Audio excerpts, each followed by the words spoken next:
Running smooth, watching every trip. Our ends on the floor, running codes and more. It's life, we're rocking it all day. Living lives, we make it look like play. From the floor to the ICU, we get the care, we've got the crew. It's life, watch us shine. One patient at a time.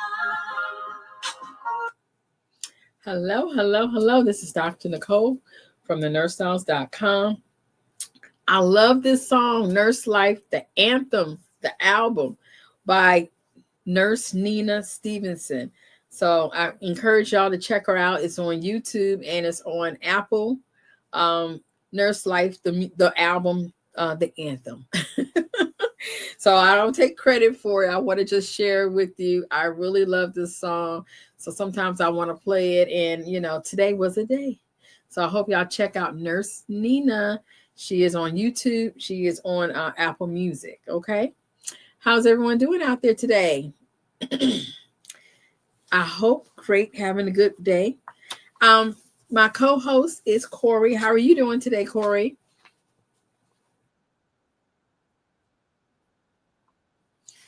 Excited. Looking forward to the holiday. Okay. I'm taking a couple of days off at least 2 days off. Oh my gosh, Nurse Nina is here. Hold on, let me see. Can I invite her? I'm gonna send her an invitation. It popped up. Oh my gosh, Nurse Nina, are you here? Nurse Nina. Oh my gosh, hold on. You know what? I gotta turn up my volume on each one of these. Hold on 1 second. Let me see. Can I get the volume up? There it goes. I am so sorry. How are you, honey? Good. How are you, Dr. Nicole? You heard me rocking the song? Yes. I love the song. And I said, oh my gosh, let me just make sure I give you credit every time. Okay. I just want to make sure. Thank you. Thank you. I appreciate it so much. I'm trying to wrap up this Christmas album and get it out tonight. Okay, great. Look, I'm going live. I have live TikTok, Instagram, Facebook, and I'm also StreamYarding. Okay. I love StreamYard. Yes. I'm trying to switch my webinar to that, but my partner doesn't want me to, so okay. But yeah, I like StreamYard. So what are we talking about today? Girl, I'm so glad you chimed in. Oh my gosh, girl. These nurses in the news, we got to get this popping. Got to get, start talking about it. I was just saying, one day I want to talk to Nurse Nina. And I turned it on and you're here. I was like, oh my gosh. Okay, so let's go over this. I hope you got some time today for me. Yeah, I do. I'm just sitting here right now. Okay, good. All right. Well, let's start out with something easy. I'm hoping this is a little bit easy. Okay. I got a co-host, Corey. Say hi, Corey. Hola, ¿cómo estás? Me llamo Nina. Nurse Nina. Sí, muy español, muy poquito. Now, I took 5 years of Spanish. I can write it. Okay. That's how I passed. That's how I passed it. I can write it. Okay, speaking was a little weak for me. But anyway, thank y'all for sharing.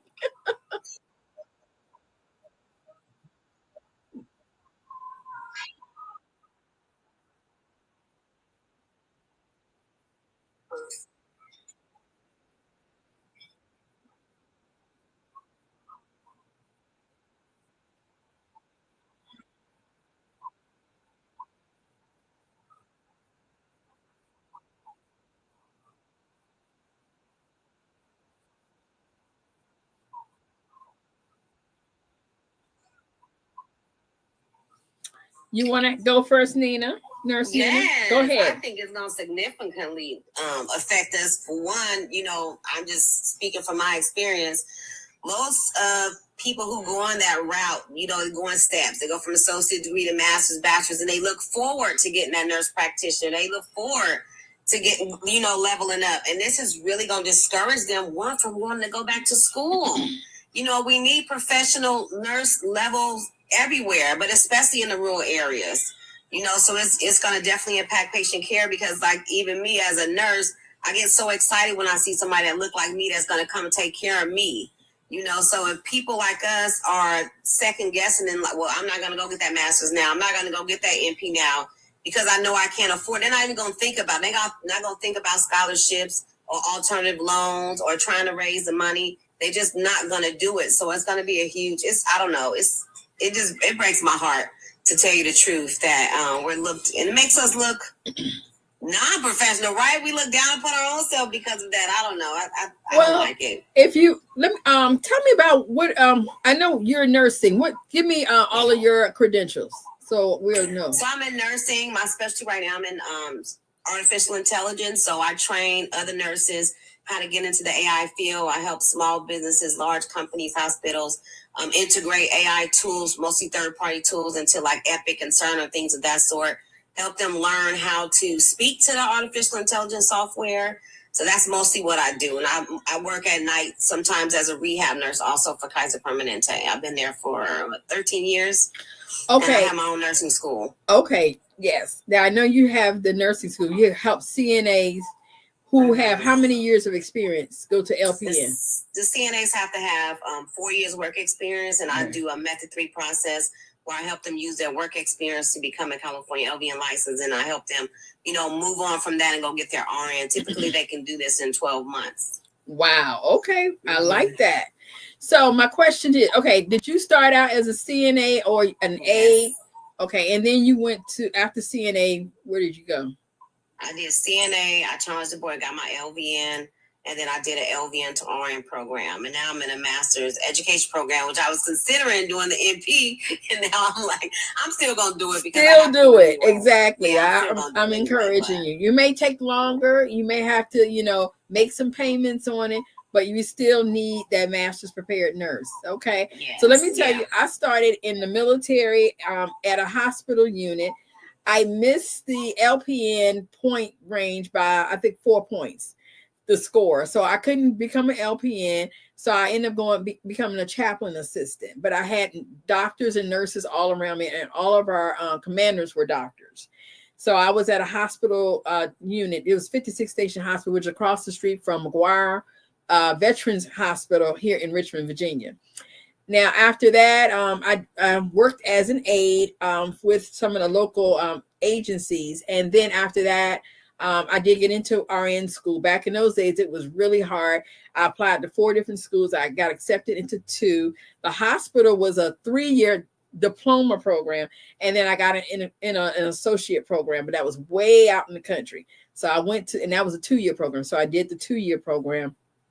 And then I stayed out 1 year because I tried to go back to school and it was just too much. So I stayed out 1 year, and then I went back and got my RN to BSN. Then I tried to do the MP program. That was too much. I was tired. So I took 10 years off, went back and started getting my master's. After I had my children, I decided I did not want to spend time at the hospital on Thanksgiving and Christmas and New Year's anymore. So I went back, got my master's degree from University of Phoenix in 11 months. And then after that, I taught school for 4 or 5 years. And then I went back for my doctorate when I was at Virginia State, teaching at Virginia State University. Because everybody there is doctor, so I was at a university. So I really wanted to go back and, do something with my nursing. So that's how I started out, Now, I will say that the military paid for my associates and my bachelor's degree. Now, I had to pay out of pocket for my master's, and I went to University of Phoenix for 11 months, and it was $25,000, and that was back in 2005, 2006. So I think I graduated 2007. So because we moved to Florida in 2005, so I started in 2006, and then I graduated 2007, and I stayed there until 2010. I was teaching nursing at a community college, and they were fully accredited. So then I came to Virginia, to Virginia State University. And after I was there I got started in August, and I got into a DNP program in December. So I was like, I want to keep it moving. But I would like to say my master's only cost 25,000. My DNP, which took 5 years, my student loan was $120,000 after I finished. Okay. So and I didn't have any student loan for my associates or my bachelor's. So, that is a huge jump on it. Do you have any student loan debt, or are you accruing any? I don't have any yet. Because it's, luckily all the jobs that I've worked, and then with my new career, I'm making a lot more money now. All the jobs I've worked, I've been able to get tuition reimbursement and stuff like that. At the hospital. Yeah, that was good too. Okay. So I think that I'm hoping maybe, just maybe, I know there is a school that you can get your BSN for $11K. I can't think of the name of it. It's like they keep advertising for $11K. You can get your RN to BSN. It's really supposed to be inexpensive. So I'm thinking maybe, just maybe, some of these schools might combine some credits. It may be lower. It will cost less. Some of those things may happen where nurses will be able to, go back to school still. Because I don't know if you know this, I taught nursing. I taught at ECPI, Bryan and Stratton. I've taught at Polk State College in Florida, and I've taught at Virginia State University. Oh, no, I didn't know that, Bryan and Stratton. Oh, look at you. I love it. So I had to, but to be able to open an associate program, you have to have a master's degree, or somebody has to sign for your program. It depends on what state you're at. Now, to start a baccalaureate program, 50% of the staff has to be at a doctoral level, and all the faculty have to have a master's in nursing. Okay. Very rarely do they hire somebody with a BSN to teach nursing at a baccalaureate level, because you have to, they can hire you, but you'll be doing like the lab, and you have to be pursuing your master's.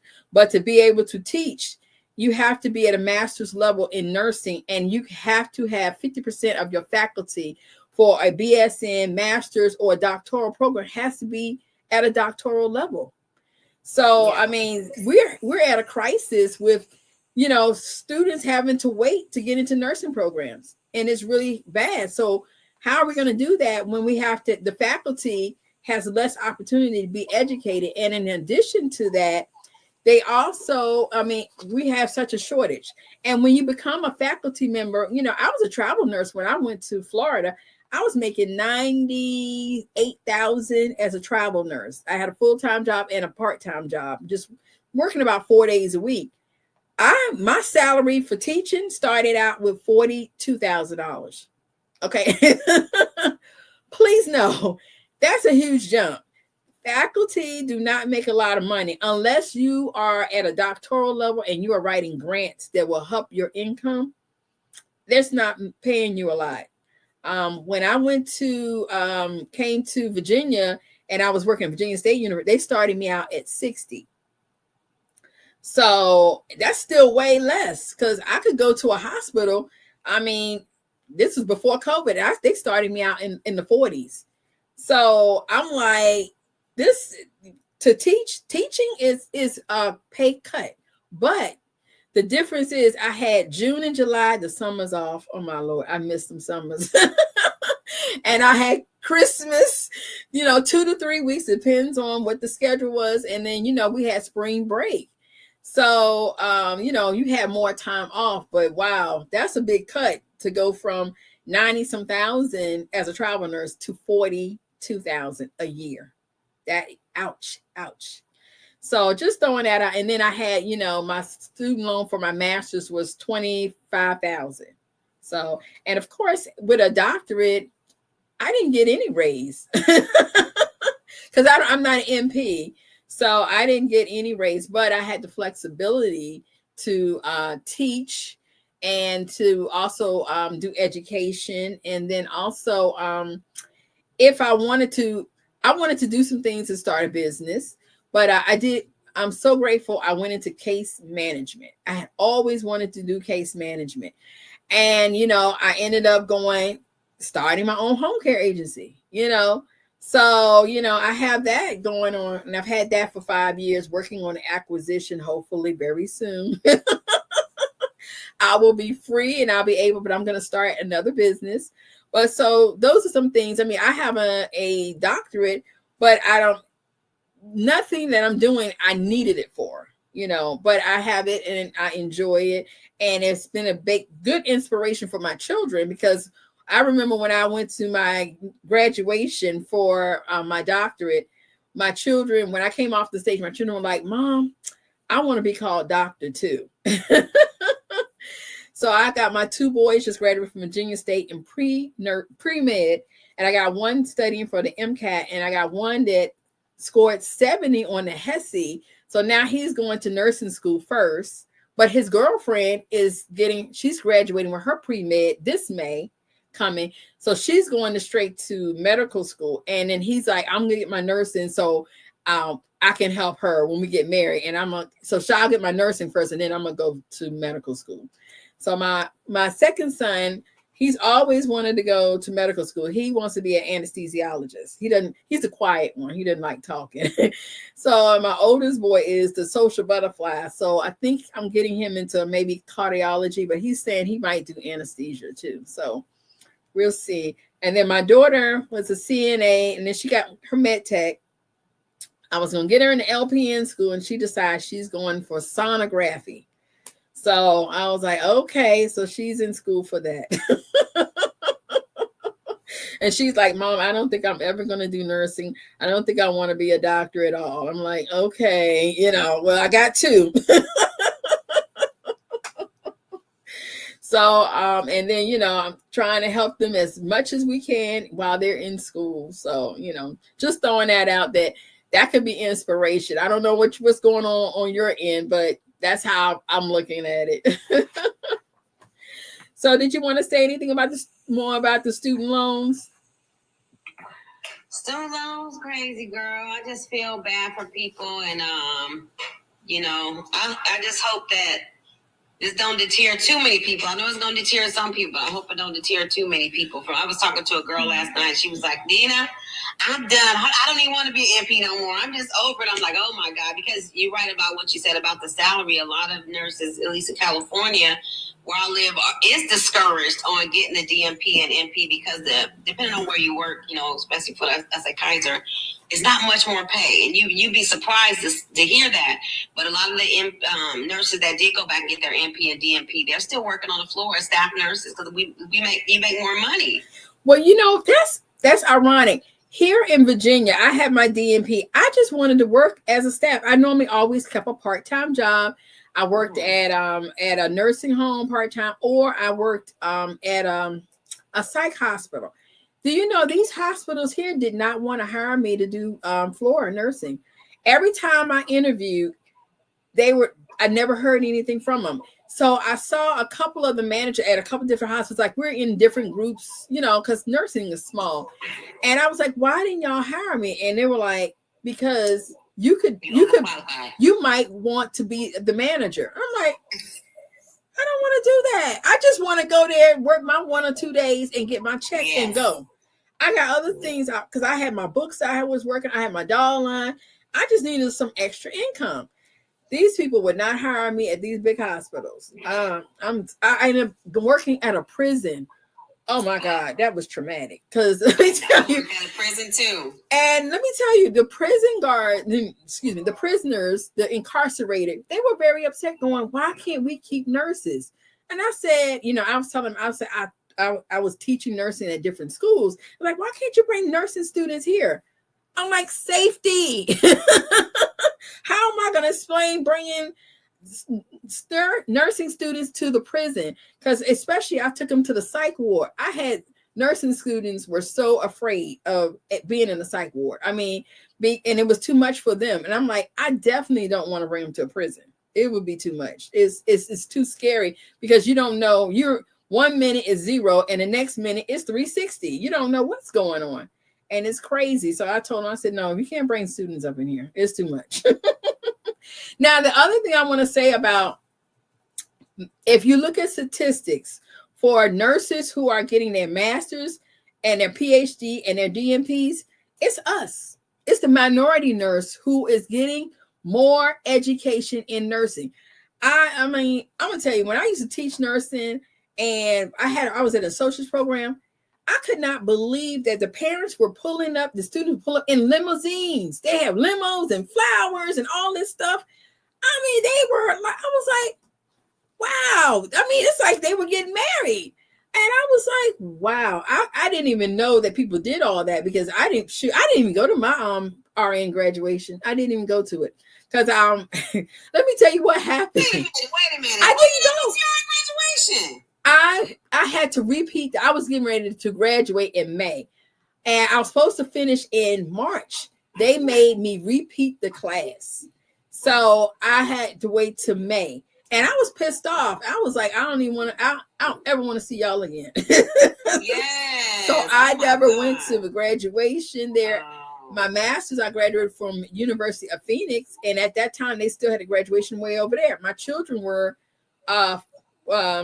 1, 3, and 5, so I couldn't go there. So I've only went to my high school graduation and then my DNP. That was it. Those are the only 2 graduations I ever went to. So, and like I was saying, statistics shows that when you give African American or minority nurses, they get their RN, they're going to want to be BSN. They're going to want their master's. They're going to want their DNP and PhD. Now, if you go to the VA hospital, that's all you see is us. More African American women and nurses run VA hospitals. That, you know, so it depends. It's like, are they trying to keep some people down? Is this like a little undercover stuff? You know, I don't want to, sneak it out. About it like that. Yeah. So you might want to just think about it. You you on to something now, Dr. Nicole. Woo, I didn't even think about that. Yeah. But you are right. Even the prison system, I worked at the prison system too. In California, they let the students go there. Wow. The students can go to the prison. Yeah, they do, especially for the psych rotation. Actually, I'm thinking I'm going to start a psych program because I just got a call Friday from Napa, a state hospital, and Salinas hospital. They want me to bring some students there. So I'm going to go meet with them next week, maybe start a psych tech program. Okay. About to hire some more people. But that's crazy how the blacks do. They run the prisons and they run the VA hospitals. And I think that's part of just culturally to me, like, because we can relate to those kind of patients because most of them have psych, right? And we can relate to them because most of us do have upbringings and do have, psych issues that we deal with in our own home. So, it showcases in our work as a nurse when we're working. So that might be why we have a strong stature in those environments. Exactly. So now I want to talk about these the ladies who went to the emergency room and they were turned away while they're in labor. Now, I worked emergency room for 10 years. Okay. Now, I was a triage nurse. I've been a charge nurse in the emergency room. Now, when I first started back in 1994, everybody had to come through the emergency room. The doctor had to do an assessment. I have never sent nobody home. I mean, I don't understand this option. You send them upstairs for further evaluation. Now, back in I would say the emergency room, they have some kind of policy that you're supposed to be at 20 weeks. You are supposed to go to L&D. You should not even stop. You come in the door, I'm such and such weeks pregnant, it's over 20, and they should be calling L&D and getting them upstairs. There's no reason. I cannot deliver no baby. I don't know nothing about birthing babies, okay?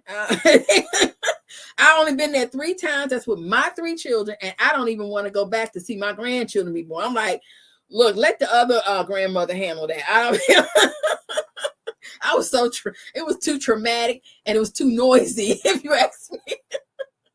So my question is, do you have a background in emergency room, and what are you thinking? Because I saw on there, both of those patients were minorities.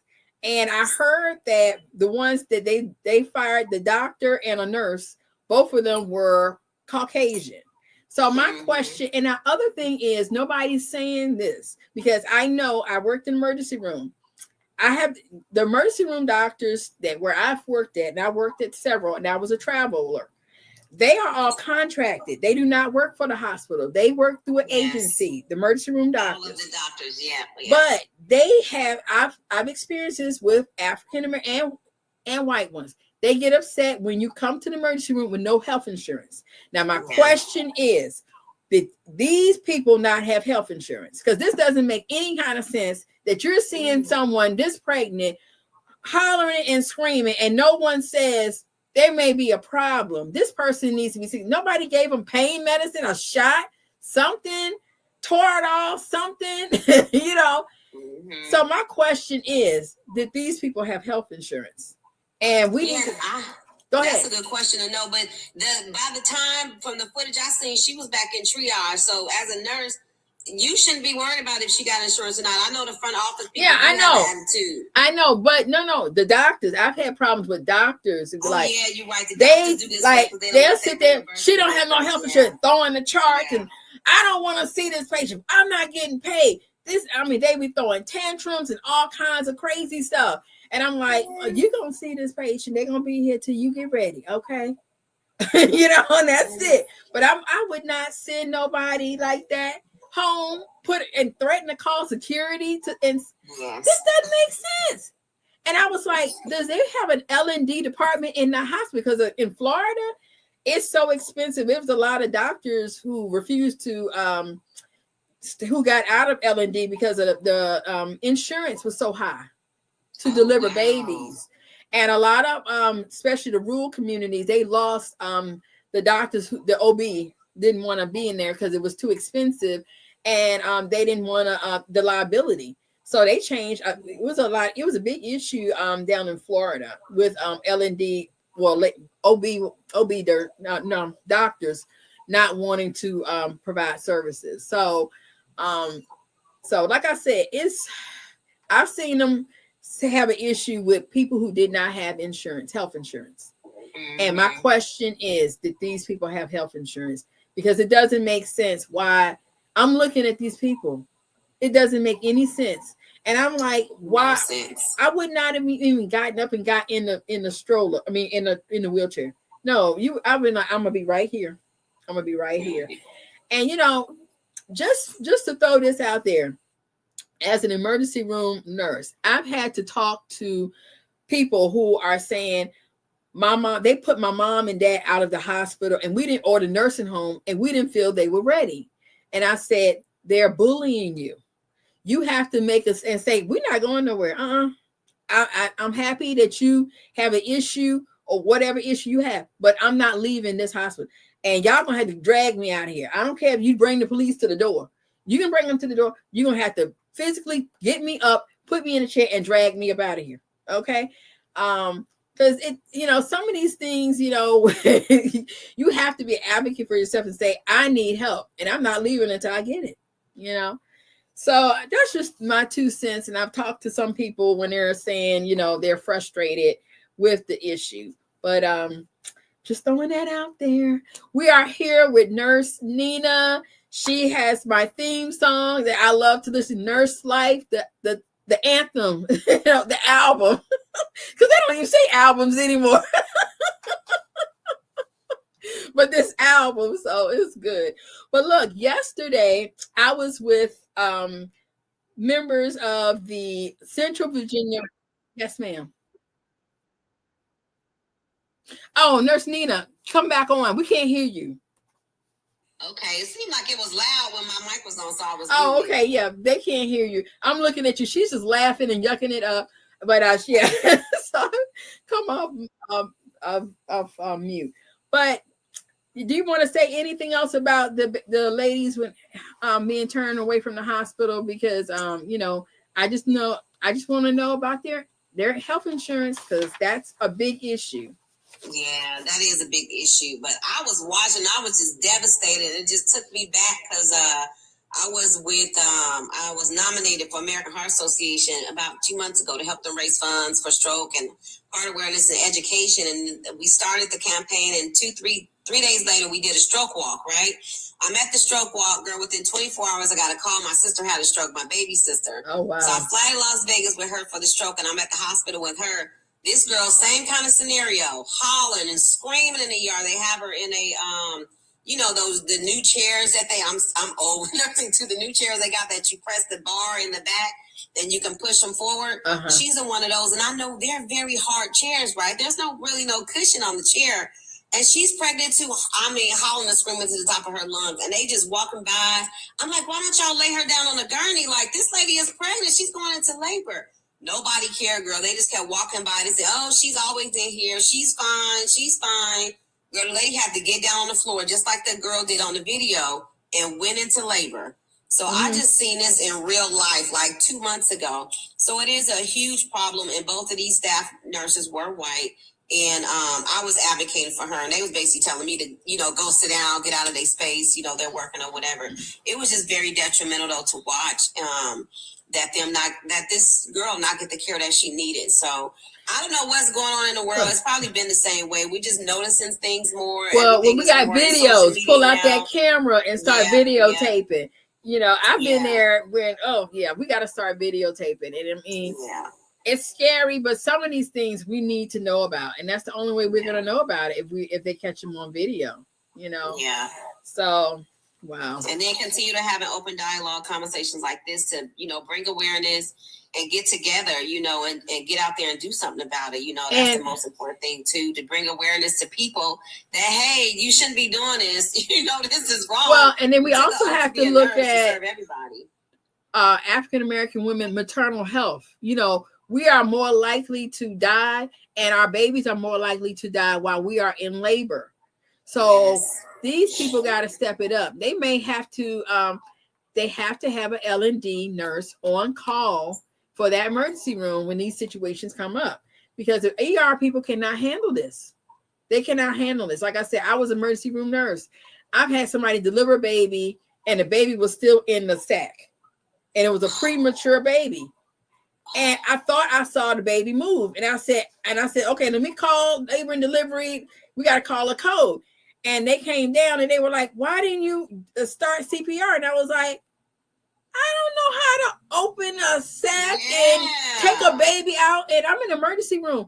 This is a preemie. This is like a 2 week, 20 weeks, maybe 18 weeks. I don't know how we don't have the equipment. I haven't had any training on how to deliver a baby that's delivered in a sack and cut open the sack and drain all the water out. And I would not know what to do with that because I'm not L&D. You need somebody got to be on call. So, and then with maternal health, we have the worst maternal health for in any industrialized nation for Black women. So this is really, it's really horrible to see this, but I'm glad people are filming it and they're able to see. So they will be making some changes. Trust me, changes are coming. And we can all learn from it, and just, if you are a Black woman pregnant, try to find a hospital near your area that has maternal emergency care, available. So part of, just maternal health, that education, that planning, that prenatal care should be the planning part to, okay, if something happened, where am I going to go? Do they have the services that I need? Am I going to be served the correct way? So, yeah, we got to start from the beginning and training everybody in prenatal care. And correct. It's just most of this is education, but a lot of it is people choose to be the way they are when they choose to go into nursing. They just, only want to serve a certain population of people a certain way. And unfortunately, that's how it is. In certain areas, it's like that. I see it in California all the time. Okay. So that's most of the place I've worked, I've been the only Black nurse. Yeah, I've been there too. I have been there with that situation. So, well, hopefully it's getting better. We're trying. Yes, we're trying to integrate. Get better. Like I feel like we're going backwards like 1,000 years. Like we were doing. I feel like things were getting better, and now I feel like everything is just going back a little bit, like back in time. Like what are we doing? Now, did you follow me last month when I went on the Tom Joyner cruise party with a purpose? Girl, look, next year, I need a roommate. Okay. Now, when is it? What's the time frame? They haven't given the dates for 2026 yet, but it'll be the 25th year anniversary. Girl, oh my God. I'm going to tell you the best I ever had. Oh my gosh. Amazing. Girl, yes, we got to go. Who was on there?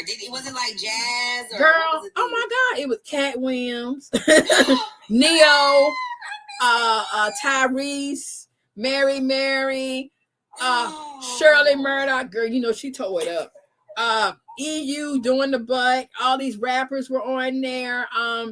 Shantae Moore, Adina Howard.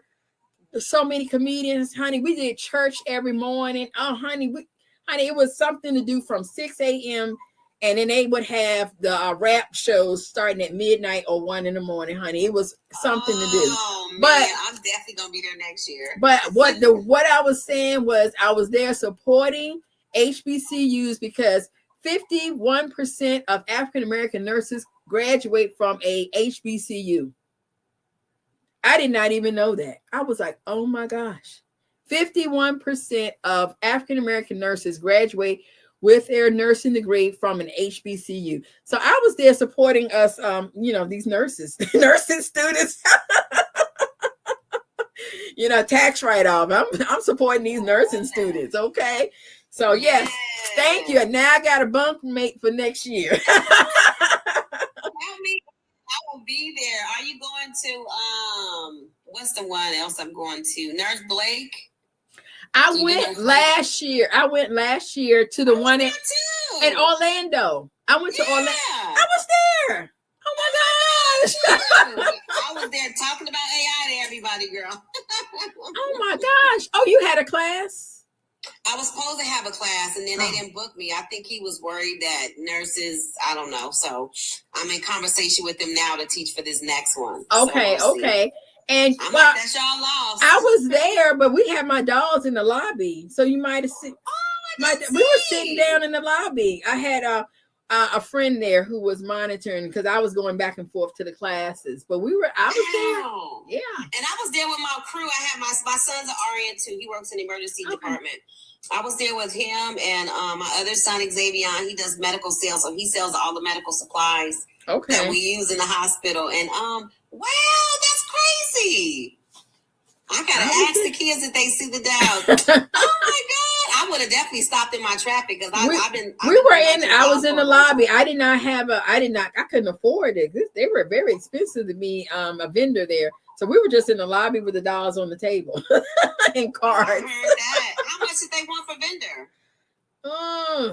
I think it might have been $1,200. I'm thinking. Yeah, it was really, really expensive. But he has a lot of people and his boat sells out too. But I'm doing a Tom Jones. I'm hooked now, so I'm done. Yes. It sounds like it was a good time. Now, one last topic I want to go over is I had a class with the Central Virginia Black Nurses Association yesterday, and we went over the book, The Unsung Heroes by Dr. I gotta get your book. I didn't even know about it. Is that your book? It's not my book. It's by Dr. Shelley Burke, and it's Unsung Heroes Nurses. And she did a presentation yesterday, and it was so amazing. She even has a Facebook page, the Unsung Heroes Nurses Facebook page. So if you are interested and you're a nurse and you want to learn, in her book, because this is a very nice book, they go over all minority nurses. They go over the Asian, Hispanic, they go over Native American, the Indian. I love that. Now, one of the things I want to tell you, I used to teach nursing at a TWC, that's a traditional white college, okay?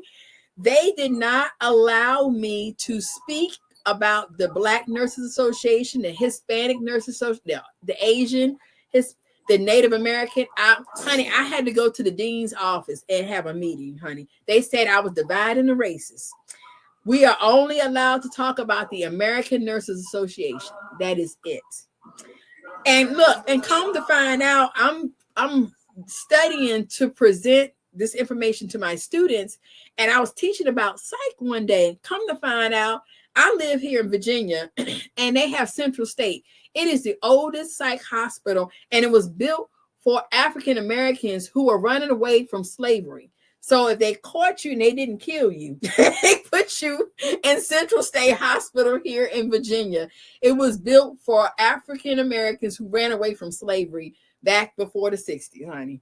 I said, oh my God. I'm sitting here learning all of this and didn't even know it's been in my backyard all my life. And another thing is, my uncle married Brigadier General Hazel Johnson Brown. Now, she was the first African American general, and she was a registered nurse. She is also featured in this book, The Unsung. She has 2 pages of being featured. This is my uncle's wife, Aunt Hazel, and she was the first African American woman to be a general, and she's a registered nurse. She was a registered nurse. She did die of Alzheimer's in 2011 when I first came back from Virginia to teach at Virginia State, because I wanted to go and talk to her, but she passed that same year. And I do talk about her every day for veteran. I'm a veteran too. I was in the military, and I went to Germany for Desert Storm, so that's why I get all these benefits now. I get to go to the VA hospital. And I'm applying for my disability, so I'm hoping to have that in 2026. Okay, so we have this book. It was really good information, and I do promote it to people. And because I know that if you're not at a HBCU, you're not being taught anything about Black nurses or any other minority nursing. I'm here in Virginia. Hampton University was the third nursing school program for African Americans in the country, and it's still running today. Spelman was first, and they don't have theirs up anymore running. So I'm just, I love nursing history and just, educating people about it. That's what I really like to do when I was teaching, and that's how I started. And I started my doll line because my children would ask me every day, Mom, what do you do when you go to work? Are you a doctor or a dentist? And I said, no, I'm a nurse. What's a nurse, Mom? There was nothing on the market. Back in 2009, it was women who dolls that did not look like me, with very long dresses and hats. And I'm in the 90s. We don't even wear hats and dresses no more to work. We wear pants. So we didn't have any representation of nursing. So that's where, and my children love Dora the Explorer. So that's how I started with the dolls, books, and DVDs. Okay. So, and this is my kids on the cover. This is Nicholas, Nathaniel, and that's Nicola, and that's us on the back. I think they were like probably 2, 4, and 6. So, come off mute. So cute. Thank you. Playing music. I don't want to be too loud. Oh, okay. I love that you put your babies on the book. That is so beautiful. God, well, back in 2009, I can't even imagine. Wow. And I'm teaching nursing now. I can't explain it to my kids. I also wrote Wash Your Hands. First skill I teach my students and my children. So we got the dolls, and the books come with the dolls, and we got a whole lot of packages, other freebies. We have a nurse personality quiz on the nursedolls.com, and it will tell you what kind of nurse your child or you can be with your personality. So check us out at the nursedolls.com. This is our signature coloring page. I also have Is Nurse a STEM Career? These are digital books that come with doll and STEM careers from A to Z. Then we have a digital diagnostic box, which is 30 pages that comes with the dolls also. I love that. Now, if they just want to look on the website for free and say, what can I get for free? Girl, I got you. All about nurses. This is 17 pages of activities from K to 2nd grade for our little ones. And then we also have from 3rd to 5th grade, nursing STEM. So we got free stuff. We got stuff that you can buy. We got stuff that comes with the stuff that you buy. I love it. I am so proud of you. Wow. But when I was teaching nursing and I was trying to find things about African Americans, I found the book, The Path We Tread by Elizabeth Carnegie. She used to teach nursing at Hampton University when they were a hospital diploma school. And they went from diploma school all the way to an associate's, a bachelor's, master's, and doctorate. at Hampton University. Wow. And I showed that book to my students, you know, and again, of course, you know, I had to go spend time with the dean. So that's why I wanted to come to Virginia State University, being at a Black school, so I could start talking about, you know, what Black nurses do, you know. So, oh my gosh. Well, look, we have run over time. I had only planned to do 30 minutes. We've been talking for 45 minutes, honey. But you look, gotta do an hour on TikTok, at least an hour. For what? To get credit? No, that's just how they algorithm work. At least an hour. Oh, okay. Well, we can go some more. What else you want to talk about? Do your hour, girl. Do your hour, girl. I'm just learning TikTok. I've been like researching about. Yes, ma'am. Corey. Yes. Learning from different people. Oh, okay.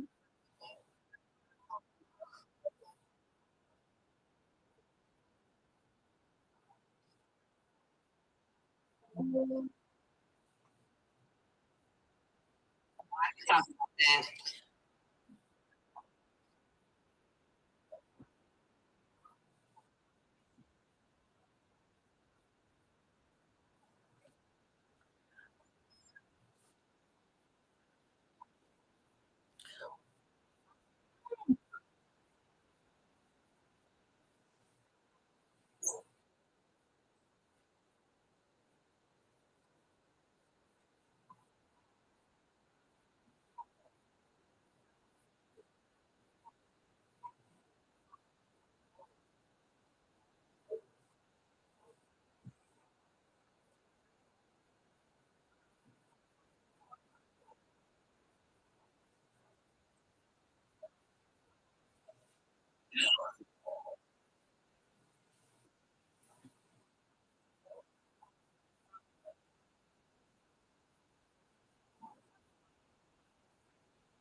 Well, I was hearing about nurses were being laid off at the VA hospital because I was over there in May, and I was being seen for something. It was a checkup or something. I was running around, you know, and I was like, oh my gosh, you know, I normally do a paint party for Nurses Week.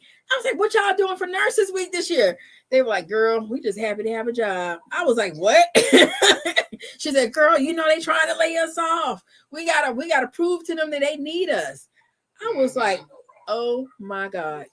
They're laying off nurses at the VA hospital because, you know, because I'm there all the time. So I know there more of the minorities are nurses work there. So they were like, I mean, and I still haven't heard. I'm like, what did y'all do for Nurses Week? I have yet to hear anything. Like they didn't, they were like, we're just happy to be here. That's, you know, we just want our jobs. That's crazy. So I think that I'm encouraging nurses to start going to entrepreneurship. Yes. That's what we want to do. Yes. And, you know, I'm interested in starting a nursing school and also at a master's level, start with a nursing entrepreneurship program. There are over 30, you know, businesses that nurses can start. And then who says you have to stay in nursing if you want to do a business? You have other options. I mean, I also do real estate. You know, I have 2 group homes. I run into a lot of people who are nurses who they're like, oh no, I don't do nursing, honey. I'm doing this real estate thing. I'm never going back. I don't ever want to do anything in nursing. I also got a lot of nurses who are doing case management, home care. You know, they don't realize, you know, home care is one of the ways that nurses become millionaires. You know, there are a lot of entrepreneurships that you can start in nursing that will lead to millionaire status. You know, this is life-changing when you do nursing. I will just respond to the question about the layoffs because I'm one of those people. And I work at Kaiser Permanente still, but I got laid off in June 2025. I was at a coaching event around amazing millionaire entrepreneurs, what I call Black Wall Street. It's a group called TSP. They are truly amazing, Dr. Nicole. I've been to TSP. I won a 6-figure and a 7-figure award, honey. So I just joined in June. Okay. I love them. I can't stop talking about them. I'm so grateful. I should have went this. This the first June was the first time I missed. This first time I missed since 2021. I'll come to meet you, honey. We gonna do it together. We got January. I'm gonna have an intensive there too in January at the TSP headquarters. Oh, I'm gonna be there. I will be there. Yes, I'll put it on my calendar. It's gonna be nice. It'll be some people you might want to meet too. Some good people. Oh yeah, there's another nurses who are in the millionaire status that I've met there. When I won my 6-figure award, I met Tracy Lynn from Tracy Lynn Jewelry. She was an LPN. She sold Tracy Lynn Jewelry for $100 million. Also, there's some nurses out of Atlanta. They sold their home care agency and they're doing adult daycare and they're doing franchise with adult daycare. Okay. Yes. Then I also met, Black nurse entrepreneur Aviana. She was there. Aviana. And also Dr. She is V. Amazing. Oh, I just love Aviana. Her brain, just how it works. It's amazing. So I saw her there at the last TSP event. Mm-hmm. But I was drinking wine when I got into Aviana. I was like, oh, I better not say nothing. Now, and Dr. V, I go to her event. I've gone to her events 2 or 3 times. She lives in her events in Rocky Mount. That's 2 hours from my house. Less than 2 hours from my house. So I've gone to her event. I'm planning to go again in February. I've also gone to Tammy's event, who does Nurse Boss Summit. Oh, I don't know about that one. Yeah, I've gone to her events also. But they have a very large nurse community. When I won my 7-figure award for my home care business, there was a nurse and her daughter from California who do postpartum care. That's how I was like, that's home care. They help women have the babies and they take care of them after they have the baby for about a month or to 3 months. I was amazing. And she's producing 7 figures. Her business was 7 figures. I was like, oh my gosh. I mean, it was just like, bells are ringing because I'm sitting here going, in home care, you can also do post-operative. I have people who want to get a house together and want to be able to offer home care for people who want to do those Brazilian butt lifts. Who wants to do it too? But she's in California, she's in Oakland. She has a house and she just want to just do something with the house, but she's thinking about like when women get tummy tucks and stuff like that. She's thinking that kind of thing, but she doesn't know like where to start, what to do or anything. So yeah. That is a specialty to be able to take care of those people. And then also in home care, you can have a whole segment with veterans. I can do veteran services. I don't have the manpower to do it, but I can do it. Just open and have people run it. My friend has one and she's getting $5,000 for each one of those veterans. I think that's the minimum she gets. Is that home care or are you talking about putting them in a house and offering them housing? She has them in a house and she has caregivers there. So they give them their medication, they feed them, activities and stuff. Her house is really nice. She's been voted number 1 multiple times, and she only has one. She wants to grow too, but she's worried about scaling because she wants to be able to still give quality care. Mm-hmm. And so you just gotta let go though, and collaborate. Like Tyler said, right? Collaborate. Yeah, they do have programs that they will pay you to house veterans. Because they want private rooms, so you're going to get a higher premium. And then you can also apply to be their caregiver, their personal caregiver. Now, my dad is a Vietnam veteran. He's 100% disability. So I get paid monthly just to manage his medicines. Now he is a case manager. I have to do his blood pressures and his AccuChecks every morning before I leave. So they have me on the schedule for that. But also, then my dad has a caregiver. He gets 20 hours a week.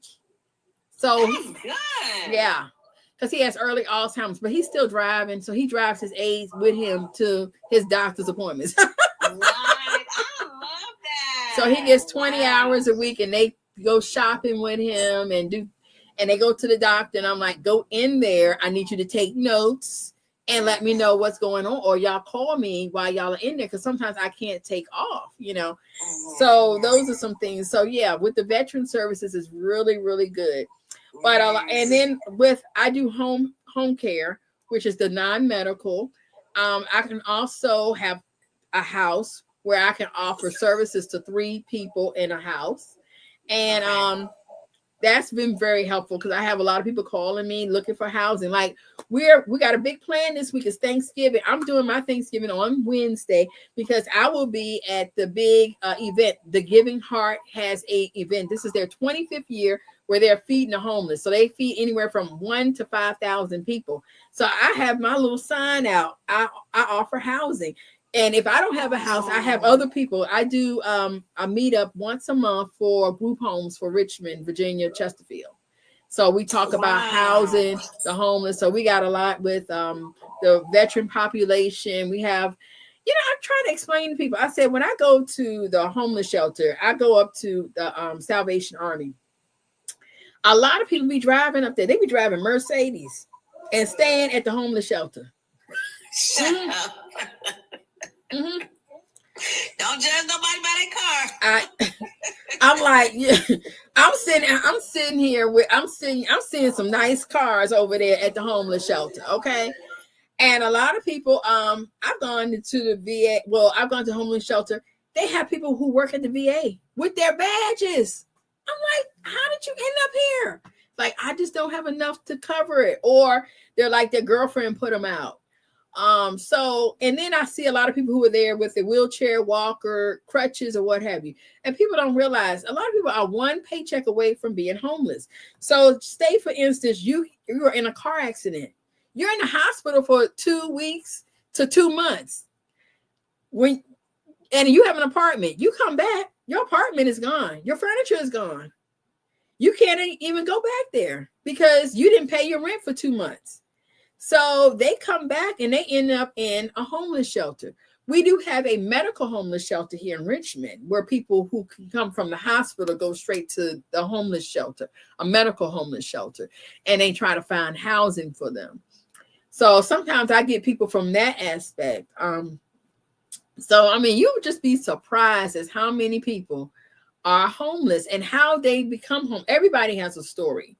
So, I try to talk to people and go out and visit. And like I said, this Thanksgiving, last year I went, but the only bad thing I did was I did my cooking on Thursday. So I got up like 5 o'clock in the morning. So I couldn't even leave home till 1 o'clock. So by the time, and this from 11 to 4. So by the time I got there, everybody is leaving, but they were so nice and friendly. Everybody's offering food. They also had stations. They were giving away a station, just free socks, free diapers and Pampers for babies, free used clothes. They had a shoe station. So once they finished eating, they could go around and pick up items that they needed, because I do Toys for Tots also. So with my Toys for Tots, and because I have a nonprofit, you have to have a nonprofit to work with Toys for Tots. So when I do Toys for Tots, I also give away, turkeys. The last couple of years, I've been giving away 150 turkeys with the fixings. That's from the local food bank. I also give away new shirts, sweatshirts, t-shirts. I have been doing shoes, but I'm not doing shoes, and coats. Last year, I know I gave away about 200 coats. And I start January 1 collecting coats. But I used to do it at the local flea market, and they shut all the flea markets down last year. So, and then I don't have time to go out. So this year I won't be able to do as much as I have been doing, but I'm still going to be going out and visiting and, talking to people. And I have a list of people who are looking to place people in their homes. So I'm going to collect some of the information, and we have some giveaways that we're giving. Okay. Come off. There's a nurse. Where is he at? I want to say Alabama. I can't remember. No, Atlanta. He lives in Atlanta, but his hometown, I believe, is in Alabama. And I was talking to him recently. They're having a big water crisis there, which I had no clue about. 90% of their water is bad. But he's advocating to, help that cause. But he's also doing like a Christmas giveaway. He's trying to collect some nurses to just to make it a big grand giveaway. You should join us. I will if you want to, but I think that's going to be good, especially now and the way the state is going with all this craziness with nurses and stuff. People in the uproar, it'll help settle some of the stuff down. I'm giving away some scholarships to my program. So I'm giving away to veterans, right? To veterans. I was giving away 2 for veterans for Veterans Day, and I forgot to post the post. I was like, oh my God, what a waste. But still November, so you still got time. Yes, right. So yeah, we're gonna do that for nurses. I don't know what he's giving away. He's a music artist now, so he's a nurse. He still works as a nurse. He was doing a lot of travel nursing. He even went do nursing in the Philippines too. Wow. So yeah, so he's pretty good. I like he's really involved in the community too. I think most nurses are. I just love that about nurses. That's big for me too for my program. That's something the students have to sign a waiver. They have to volunteer in the community. Yeah. Because that's what I stand for. You know, I want you to get back to the community. Well, one of my local community college, they have an RN program, and a lady who's on my board for my nonprofit, she's the director. I went to the food bank, and they have a clinical section that they have to be at the food bank, and they're doing intake at the food bank. They're getting food to deliver because this one is a drive up. So they only the volunteers, they have a cart and they go inside, put everything on a cart, and then they come out and put it in the trunk of the car. So they had those nursing students working. I was like, oh my gosh, that is amazing. You know, amazing. I've had some students want to come see me. You know, I said, well, I do home care, so you can come with me to do some assessments and different things. So, I mean, my door's open. I'm trying to, you know, get out there in the community a little bit more, or even I'm thinking, you know, if I had some students who wanted to go with me to the Thanksgiving event. But you were saying he's having an event, or where is it? Is it online? I think we're gonna do it online. I gotta ask. Oh yeah, please. He's gonna be at the Atlanta event too that I'm hosting at TSP headquarters. He's gonna be there performing too, and he's gonna be a speaker. Okay, I'm coming. Since it's gonna be about nurses. As a speaker? I can. What you want me to talk about? Yourself, you're amazing. Home care. I'm getting ready. I'm in an acquisition. I'm getting ready to start a care management company next year. So, are you? Me too. I'm doing one too. Mine is AI. And then I'm going to add telehealth in 2027 under my Nurse Nicole brand. I have the trademark for Nurse Nicole. So I'm going to continue the goodness. I am so proud of you. I love it. But I'm selling it because but I'm selling them because my kids are like, I want my own stuff. I'm like, really? Your mother has a nonprofit, how many businesses, but you want your own? So I'm gonna sell it. Maybe one day if they want to learn how to do it out, you know, they would appreciate it more if they started it from scratch themselves. So I'm gonna do that. I would help them with that. So yeah. I think that's a good idea. I just want to answer that one question before I know you're finna get your butt off of here. About the layoffs that's going on. Okay, let's get back to the layoff. I was working in care management. Okay? Oh wow. So I was working in care management. For a very good company, making very good money, and I was actually bringing them money. You know, care management, we get paid per assessment. So at least that's how my job was. So the assessment would be, we had a list of people that we had to call once a year. I love this job. We called them once a year, and we had to do this assessment. This assessment was like a couple questions. How you doing? Any housing problem, food, you know, basic things of that sort. And then we would go over their medications with them. Do you have any questions about your medication? Anything new that you need to go over? And most of the time, because I would talk to these people, you know, the same every year. Nope, Nina, no changes, no update. And you just put that in a note and you do that care plan accordingly. And that was all we did. It was a very easy job. But for whatever reason, some regions around us would fall behind on those assessments, needing them to be done every year. So I came with a plan to kind of help them expedite the process, make it faster, quicker, and develop the workflow. So they integrated that workflow all around Northern California. And I started teaching the nurses like AI. We had a new AI software that we were using, the Epic. So I started teaching that. And I'm like, God, I'm doing all this teaching. I need to be just teaching for myself, right? So I started thinking about entrepreneurship, start thinking about doing my own business. And then that's how my school, I was doing my CNA LVN program, but I started learning more of AI. And I started thinking about, okay, I'm going to teach nurses this because nurses need to know this. We need to get into this field. And I really just kind of blew up from there. But even you guys, with all that, me helping them build that curriculum, build that platform, teaching nurses, traveling around to different facilities, teaching people, coming in, traveling on my days off to teach people because, the assessments was a lot of money, so they wanted them done. And even I got laid off, and I was truly shocked, Dr. Nicole. I was like taking my storm, like, oh my God, is this really happening to me? Yeah, and I couldn't believe it. And so it was a big wake-up call for me, like, no matter what, like these jobs and our nursing career, they promised us, oh, you guys going into a good career, you're not going to have to worry. And the worry came, and it came fast, and it was hard for me. Luckily, I was already pursuing another avenue, before that happened. But if I was just, a standard, regular nurse, not pursuing entrepreneurship, being comfortable, taking care of my kids or whatever, I could have easily turned into somebody living paycheck to paycheck. I could have easily turned into, because it was a huge wake-up call, like huge for me. And so I thought about just leaving and letting the job go after that. And I said, well, maybe this is a blessing from God. Maybe I need to let this job go. And like I told you, I was at the conference and I was meeting so many people there at the conference that was like, when they let their job go, that they just skyrocketed. Their business just flew up to the sky. And I thought about it, but I was still scared. And I'm still scared today, but I think this might be my last year. So I was still scared. And I was like, no, I'm just going to keep my job. And I love my job. I love bedside care. I love patient care. But I myself was one of the nurses that received that layoff notice from Kaiser Permanente. And it definitely was a rude awakening for me. But I decided, instead of being sad about it and beat myself down about it, let me take the experience. Let me take everything I learned from this and let's make something beautiful from it. So I opened up my certified A-Nurse consultant program where I teach nurses AI, how to make money with AI, how to do all this stuff with AI. It's just crazy. But the most important thing I did is just giving myself safety nets, like opening up different businesses, making sure that I have money here, money here, money here. That's going to all flow multiple streams of income. Yes. Yeah. But you know what? I did a talk the other day with Virginia State students and talking to them about coming into nursing. And I reminded them, nursing is the first career of the African American woman.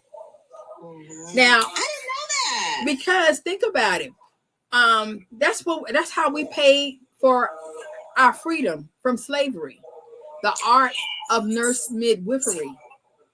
And I was telling them, I was like, there was a movie back a few years ago called The Book of Negroes. And it started out with this, they were in Africa and they were being captured for slavery and they were on the ship. And it was a little girl who was the lead character. She was about 10 or 11. And her job was to go around and catch the babies of the women who were pregnant. And she would learn how to make sure the babies get fed and do the assistance and helping them. And then when she got to America, that's what she did. That's how she bought her freedom. It's the art and science of nurse midwifery that she learned as a trade on a slave ship while coming to America. And I tell people, I was like, nurse midwifery is the first career, because think about it. We didn't start really practicing in a hospital until 1960s. And that hasn't been that long. I mean, that's been what? Maybe for 60 years, 60, 70 years? That's not a long time that we just transitioned to depending on a hospital. Nurses have always been independent contractors. And we have so many skills, we can do it ourselves. So maybe, just maybe, this is a blessing in disguise that we got to take that jump, the leap. And it's about nursing, doing entrepreneurship, owning your own time, being your own boss. It's hard sometimes, because let me tell you, it's hard. But I love it, because right now you're talking about we're planning a trip in January. I can tell you right now, girl, I'm gonna be there. We planning a trip for the Tom Joyner to support these students in HBCUs, which 50% of African American nurses have their nursing degree from an HBCU. So we're planning that trip now. So, okay, yes, entrepreneurship is a good thing. It's hard. It was hard to leap for me. I was able to leave. I just couldn't. I was afraid. What was holding me back?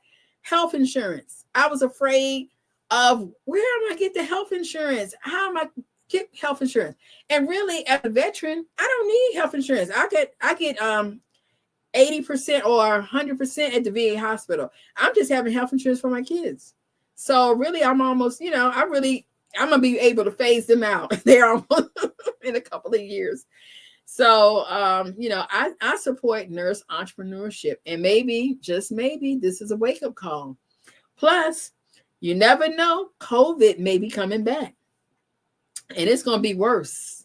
Okay, come off. We can't hear you. She's on mute. Come off. I didn't know I was on mute. My husband Yeah. Loud. Oh, okay.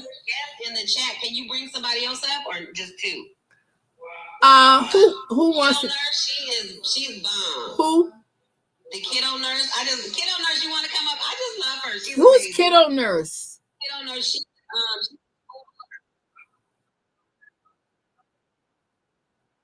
Oh.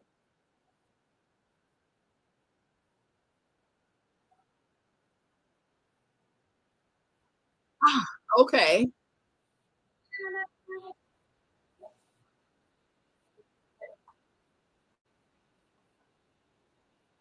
Thank you.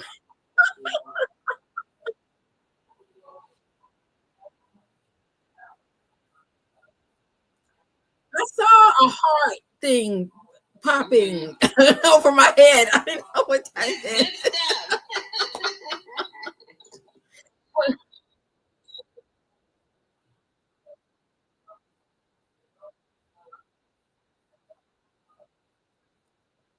Okay.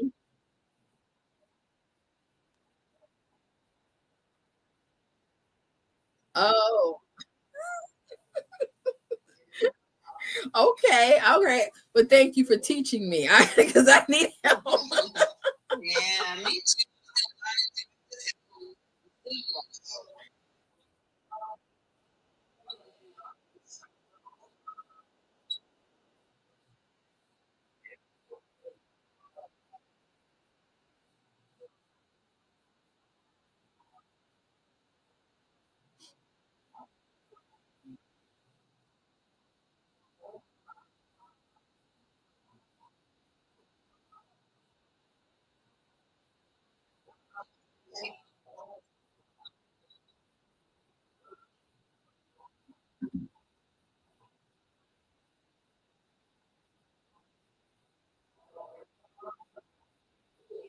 Well, one of the things I want to say about that is I would need help like when I'm in somebody's room and I'm right there and I need to be able to say it and they type it up. And I think that would help a lot. Yeah. Because once I walk out of the patient's room out the door, I can't remember nothing. So that I would definitely say that is one way that I would feel supported with that. And that's part of kind of what that is, that documentation. It will be able to capture your conversations now, and it's going to automatically document some of it. With Copilot, actually is in-house. So with ChatGPT, you can safeguard that too. It depends on the settings, how you train it, and what level of it you can get. So you can get an advanced level, and you can in-house ChatGPT too. But because so many people are using it and people don't know enough information about ChatGPT, they think it just goes out to the world, but it truly doesn't. But it can. So Copilot is actually, I don't know if I should say this, but it's true. Copilot is actually using ChatGPT, a piece of it, and they just kind of recreated the name themselves, but they are using a level of ChatGPT that you can house inside your organization, right? Okay. So that's the only difference really between ChatGPT and Copilot. And so Copilot is just integrated something so to capture the voice commands of nurses and to be able to help you document faster. So I think it is a good thing, and the way they keep it safe is because Copilot is only housed where it's so it's like a like you have the internet and you have Ethernet. Copilot, think of that as an Ethernet. Okay.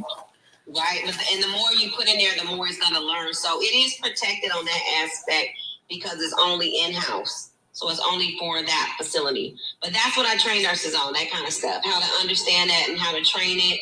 And so, like, they're rolling out this new process. That's something that I'll help nurses learn, and they can go out to other hospitals and teach other nurses. And a lot of times, these hospitals, they will hire you in as a consultant, either short-term or long-term, and you would just stay around for a long time.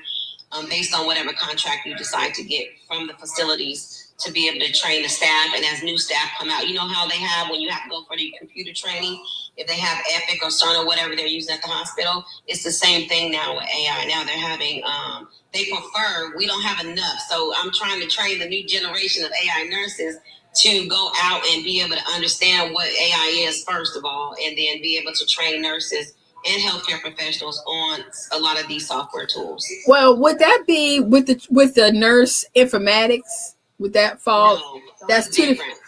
Yeah, Ooh. They're trying to integrate them though now. Okay. I'm not gonna say I'm firing anything, but it's totally different. So informatics is just like, it helps with the structure. They're similar in some ways, but they're different. Informatics helps with like, what would the patient say? You're more advocating for the patient. You're coming as a nurse, coming from a nurse view, and then you're talking to the tech people. This what needs to be inside this system, right? As far as artificial intelligence, you need to know how to train it so you can talk to it the correct way, and then you need to know how to figure out how nurses can use it safely for one, how patients can use it safely for one, how to speak to it. It's so many dynamics into artificial intelligence. It's totally different from informatics, but they're trying to merge them together. But I feel like they're two different aspects of nurses. Well, so, nursing informatics is at a master's level, so yes, I guess they're trying to, bring the computer world into nursing and let people know it is important. We need nursing informatics. We need the AI with the nursing. So, well, thank you so much. We have surpassed our hour. Okay. I will start doing this now. Look, y'all need to tune in. I'm normally here Sundays. I would say between 12 and 3 we get on. Well, I'm on Eastern Standard Time. So 12 and 3. So please like, share, follow with me. I'm trying to get better. Learn. I'm just happy to see you. Huh? No. I'm gonna play Nurse Nina's song. Hold on, let me get it up. Hold on. I got 3 computers. Well, I tell you, you know what? I cannot get into the phone. Let me see if can I do that. Okay, here we go. I just bought a new one too. All I want for Christmas is my PTO. I know that'll be a big hit. Yes, I hope so. We are listening to Nurse Nina's Nurse Life, the album, the theme. It is on YouTube and on Apple. Thank you.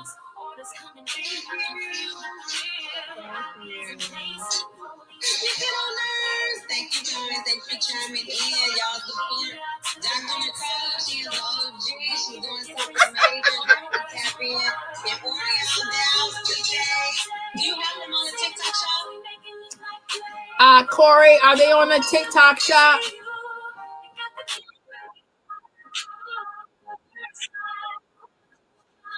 Okay, we're waiting on approval from TikTok shop. So go to nursedolls.com, which you can see in what is it called? The beginning part. If you want to like, follow, and share, it's there in my bio. So check in my bio. We have the link. Go to the nursedolls.com. We got all these freebies for you. We have our 2 free workbooks, and we have 4 books to come and a diagnostic box that comes with the dolls. So check us out. The holidays are coming. Hey, we need more nurses. And the only way we're going to do that, we got to start with them small. I taught nursing for 10 years, and a lot of my students were 30, 40, 50, 60, 65 years old. I need some babies. To start coming in. So that's how I started this whole program with my children right here in the book. Okay. All right. Thank y'all for tuning in.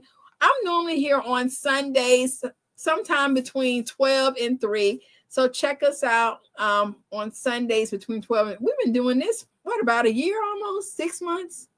I've been doing this a while. All right. Thank you, nurse. 2 years? Oh my gosh. And Nurse Nina, thank you so much. Yes, girl, we got 2 plans. We're gonna be meeting next year. And I'm in your school. I'm in your school also.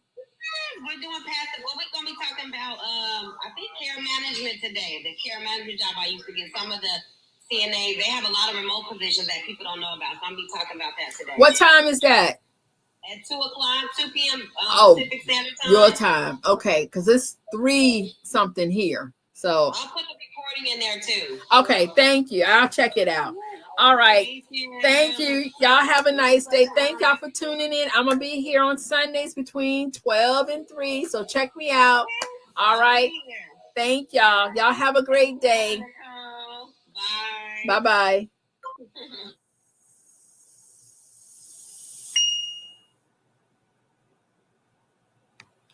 All right. And let me turn. Bye-bye.